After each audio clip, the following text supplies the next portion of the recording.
I never thought dipping into the lake behind my own house would cost me $1,000. But according to the HOA president, let's call her Karen, just touching the water was a violation. The fine was outrageous, but what she really wanted was control. What started as a petty rule turned into a battle of intimidation, threats, and humiliation. And when she pushed too far, I found a way to hit her where it hurt most, her wallet. So how did a simple swim spiral into a war that shook the entire neighborhood? Let me take you back to the beginning. When I first moved into the neighborhood, I thought I'd found a slice of paradise. My backyard opened directly onto a wide, shimmering lake. In the evenings, I'd sit on the porch with a cold drink, listening to the water lap against the dock while the sun painted the sky in gold. It wasn't just a house. It was peace, a place I thought I could finally call home. I worked long hours during the week, so weekends by the lake became my sanctuary. Sometimes I'd cast a fishing line, other times I'd just swim to clear my head. My neighbors often waved from their patios, and for a while it felt like I was part of a community that actually cared about one another. But in every community, there's always someone who wants more control than kindness. For us, that was Karen, the HOA president. At first, I barely noticed her beyond the occasional curt email about recycling bins or grass height. I brushed it off as the usual neighborhood fuss. Then came the first letter, a bright white envelope stamped with the HOA logo, sitting in my mailbox like an omen. It wasn't a friendly reminder. It was the start of a war I never asked for. And that first letter, it was only the beginning of Karen's campaign against me. The letter in my mailbox was short, but it hit like a hammer. Violation, unauthorized use of lake. Fine, $1,000. I blinked at it, thinking it had to be some kind of mistake. How could I be fined for swimming in the lake that literally touched my property? I owned the dock, the shoreline, everything. My name was on the deed. But according to the HOA, the water itself belonged to the community and was off limits without prior approval. I called the number listed at the bottom, hoping to clear things up. That's when I heard her voice. Karen, cold, clipped, dripping with condescension. "It's not personal," she said. "Rules are rules. Everyone has to follow them." "But no one else has ever been fined for swimming," I argued. "People fish here all the time." "That's different," she snapped, cutting me off. "You were swimming. That creates liability. If you drown, the HOA gets sued. We simply can't allow that." Her tone made it clear there was no room for discussion. I hung up, furious but convinced it was a one-time ordeal. I was wrong. The next week, another notice appeared. This time, the violation was for excessive noise. The supposed incident? A Saturday afternoon where I'd been grilling with two friends, music playing low on a portable speaker. We hadn't been loud, certainly no louder than the block parties Karen herself hosted. The fine, $250. When I refused to pay, the letters doubled. Late fees piled on. One envelope claimed my lawn wasn't uniform in appearance with the rest of the neighborhood. Another said my garbage can was visible from the street for too long after pickup. Each carried a fine, and each was signed, personally, by Karen. At first, I laughed it off, but after the 5th, the 6th, the 7th, it stopped being funny. Neighbors started whispering. Some avoided me entirely. Others pulled me aside, lowering their voices like we were sharing classified information. "Look, she's done this before," one man admitted, glancing nervously at Karen's house, across the cul-de-sac. "She picks someone and makes an example out of them. Last year, it was the Millers. Their kid left a bike in the driveway too many times, and suddenly they were hit with over $2,000 in fines. I asked what happened to them. They moved," he said flatly. "Sold the house at a loss just to get away. That chilled me more than I wanted to admit. Things escalated fast. Karen started showing up in person. I'd catch her standing at the edge of my yard with a clipboard, jotting things down while pretending not to notice me watching. One night, I came home to find a bright orange final notice taped to my front door. The words, "Further action," will be taken glared up at me like a threat. I felt like a prisoner in my own home. The lake, the very reason I bought the house, suddenly felt tainted. Every time I even looked at the water, I half expected another fine to arrive. I tried fighting, back the proper way. I attended an HOA meeting, paperwork in hand, ready to argue my case. But Karen ran the meeting like a dictator. She sat at the head of the table, gavel in hand, shutting down every word I spoke. "You're out of order," she barked when I tried to explain that the deed clearly gave me access to the lake. When another neighbor timidly spoke up on my behalf, Karen gave her a glare so sharp it silenced the entire room. The motion was denied, and the meeting adjourned.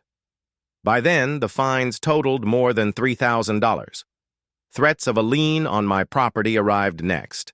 Karen made sure those notices came in certified mail, so I had to sign for them. Another way to humiliate me. My friends stopped visiting. My family told me to just pay the fines and move on. But I knew what Karen wanted wasn't money. She wanted power. She wanted me broken down, humiliated, and gone. One night, I found her car parked across from my driveway, lights off, engine idling. Watching, the sight froze me in place. Was she really stalking me now? Or was it just intimidation? Either way, it worked. I barely slept that night, every creak of the house making me jump. I was angry, yes, but beneath that, I was scared. Then came the breaking point. It was early morning, mist still rising from the lake, when I stepped outside and saw a new sign hammered into the ground at the edge of my property. A big, bold notice. Private property, no trespassing. HOA enforced. Karen had put it there. On my property. That was the moment the fear shifted into something sharper. Something hotter. Rage. She wanted to control me. But she had underestimated one thing. I wasn't about to be her next victim. I began digging into HOA bylaws, property deeds, financial records, anything I could get my hands on. And what I found? Let's just say it gave me the one weapon Karen couldn't defend against. Because if she thought she could bleed me dry with fines, she was about to learn what it felt like when the entire neighborhood turned on her, and when her own bank account became the battlefield. I spent nights hunched over my kitchen table, papers spread everywhere like a crime scene. HOA bylaws, state property statutes, even old financial reports from the association. The deeper I dug, the clearer it became. Karen wasn't just power-hungry, she was sloppy. And that sloppiness was about to cost her, buried in the fine print, was a rule I doubt she ever expected anyone to read. It stated that HOA dues could only be adjusted with a 2/3 vote of homeowners present. But the meeting minutes I uncovered showed something else. Karen had been pushing through budget adjustments without ever reaching that threshold. She was raising fees illegally, and not just once. She'd done it for years. I realized I wasn't the only one she was bleeding dry. Every homeowner had been paying hundreds more than they should. Added together, it was tens of thousands of dollars. I gathered everything: copies, timestamps, signatures, proof she couldn't wiggle out of. Then I waited for the next HOA meeting. The room was packed that night. More homeowners than I'd ever seen showed up, buzzing with curiosity. Karen sat at the head of the long folding table, gavel in hand, wearing that smug little smile she always saved for me. When it came time for open discussion, I stood. My hands trembled, not from fear, but from adrenaline. "I'd like to bring attention," I began, "to some irregularities in the way this board has been collecting fees." Karen's smile faltered. "This is not the appropriate forum." I raised a stack of papers high. "Actually, it is. According to Section 8, Article 3, this is the appropriate forum. And I have the records to prove the HOA has been illegally raising dues for years." The room went silent. Neighbors leaned forward. Karen's face went pale. I laid the documents out on the table one by one, reading dates, citing bylaws, showing the inflated charges. Gasps rippled through the crowd as realization spread. People weren't just shocked, they were furious. Karen tried to interrupt, slamming her gavel, but the noise of angry voices drowned her out. "You've been stealing from us?" one man shouted. "This explains my bills," another yelled. The control she had clung to for years unraveled right in front of her. Then came the moment that burned itself into my memory. Karen stood, slamming both hands on the table, eyes blazing. "If you don't like how I run things, then maybe you shouldn't live here at all." Her voice cracked with desperation. The room exploded. People were shouting, standing, pointing at her. Someone banged a fist on the wall. For the first time, the target wasn't me, it was her, and in that chaos, I spoke the words I'd been holding back for months. "You fined me $1,000 for swimming in my own lake. Tonight, I'm making a motion to raise your HOA dues by $5,000. The eruption of cheers, claps, and laughter nearly shook the walls. Neighbors who had been silent for years suddenly found their voices. A quick vote was called.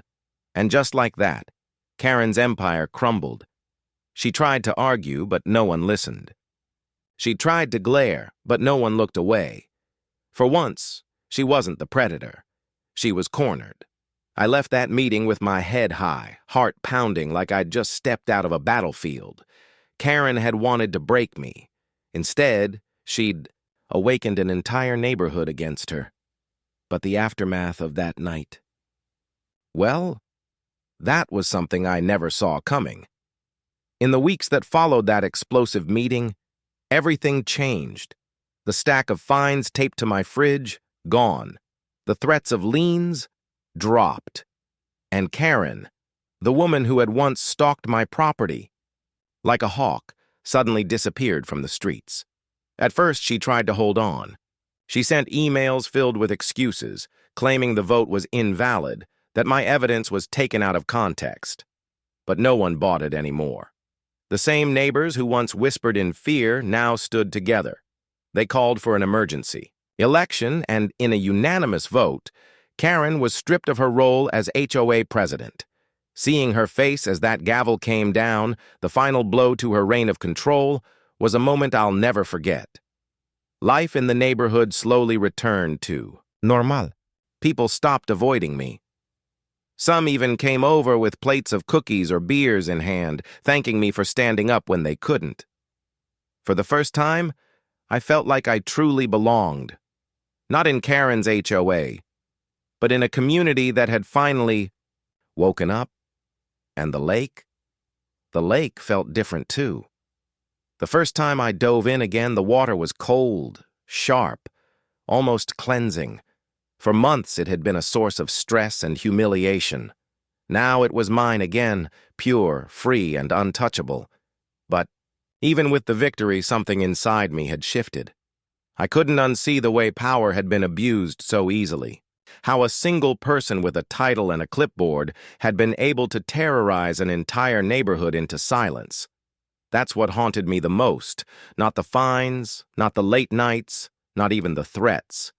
It was how quickly fear spread, how willing people were to look away just to keep their own lawns safe. I started noticing things I'd never paid attention to before. The way people talk about rules like they're laws carved in stone, when really they're just lines written by people who can bend them, twist them, weaponize them. The way community can turn into control when the wrong person is in charge. Karen wasn't unique. She was just one face of a system that exists in thousands of neighborhoods across the country, and that realization stuck with me. Even now, I sometimes catch myself wondering, what if I hadn't fought back? What if I'd just paid the fines, kept my head down, and eventually given up like so many others? That thought scares me more than anything Karen ever did, because that's how people like her win, by convincing us our peace isn't worth the fight, by making us believe we're powerless. But the truth is, we're not. I learned that the hard way with sleepless nights, thousands of dollars in bogus fines, and a war I never wanted. But in the end, it taught me something I'll carry for the rest of my life. A home isn't just walls and a roof. It's a place worth defending, and sometimes the only way to keep it safe is to stand up to the very people who claim they're protecting it. Karen's gone now. She sold her house and moved out of state. Maybe she'll try the same tricks somewhere else. Maybe she'll find another neighborhood to control. But not here. Not anymore. Because this time, someone fought back. And once a community learns it, can fight, it never forgets. So the next time you hear about an HOA rule, a fine, or a policy that everyone has to follow, ask yourself, is it really about protecting the neighborhood, or is it just about control? So what do you think? Was Karen just enforcing rules, or was she abusing her power? Have you ever dealt with an HOA nightmare like this? Share your story in the comments, because sometimes the only way to fight back is to speak up.